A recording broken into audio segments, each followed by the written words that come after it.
Pagtatanim at pagpapalago at mga produktong pwedeng magawa mula sa kawayan. Tinalakay ang mga yan sa Bamboo Training and Seminar sa Antipolo City. At nakatutok si Von Aquino. Dati tinuturing na poor man's timber ang bamboo. Ngayon marami ng export products ang nagagawa mula sa kawayan. Kaya para mapalaganap ang kaalaman tungkol sa pagtatanim, pagpapalago at mga produktong pwedeng magawa mula sa kawayan, isinagawa ang 24th Bamboo Training at Seminar sa Antipolo City. Ang bamboo, napakarami ngayong pangangailangan sa buong mundo na nagiging ng maging magandang negosyo. At the same time, it purifies the air.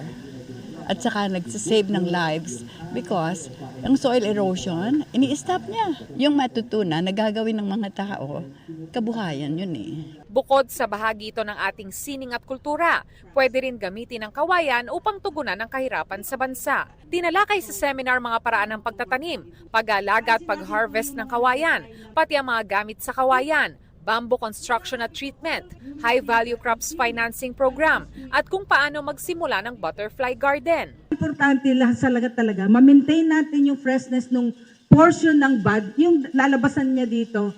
Once kasi na magkaroon ng dahon dyan, photosynthesis will go on, no?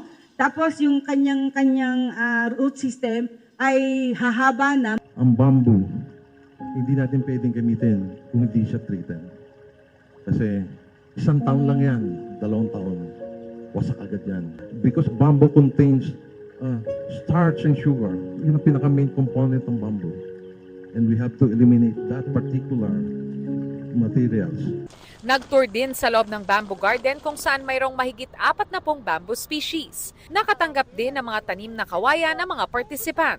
Sa Oktubre magkakaroon muli ng bamboo training at seminar. Para sa GMA Integrated News, Von Aquino, nakatutok, 24 oras. Mga kapuso, patuloy na tumutok sa mga balita. Mag-subscribe sa GMA Integrated News sa YouTube. Sa mga kapuso abroad, samahan niyo kami sa GMA Pinoy TV at www.gmanews.tv.